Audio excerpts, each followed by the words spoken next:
The Rowlatt Act. Emboldened with this success, Gandhiji in 1919 decided to launch a nationwide satyagraha against the proposed Rowlatt Act, 1919.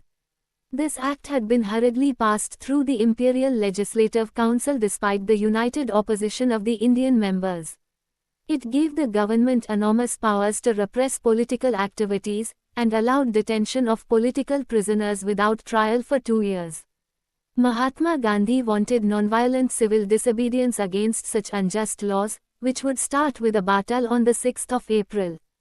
Rallies were organized in various cities, workers went on strike in railway workshops, and shops closed down. Alarmed by the popular upsurge, and scared that lines of communication such as the railways and telegraph would be disrupted, the British administration decided to clamp down on nationalists.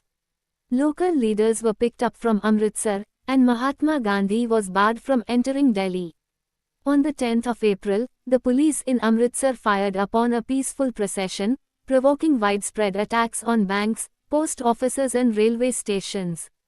Martial law was imposed and General Dyer took command. On the 13th of April the infamous Jallianwala Bagh incident took place. On that day a large crowd gathered in the enclosed ground of Jallianwala Bagh. Some came to protest against the government's new repressive measures. Others had come to attend the annual Baisakhi fair. Being from outside the city, many villagers were unaware of the martial law that had been imposed. Dyer entered the area, blocked the exit points, and opened fire on the crowd, killing hundreds. His object, as he declared later, was to produce a moral effect, to create in the minds of satyagrahis a feeling of terror and awe. As the news of Jallianwala Bagh spread, crowds took to the streets in many North Indian towns. There were strikes, clashes with the police and attacks on government buildings. The government responded with brutal repression, seeking to humiliate and terrorize people.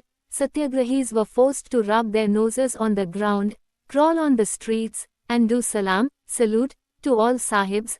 People were flogged and villages, around Gujranwala in Punjab, now in Pakistan, were bombed. Seeing violence spread, Mahatma Gandhi called off the movement.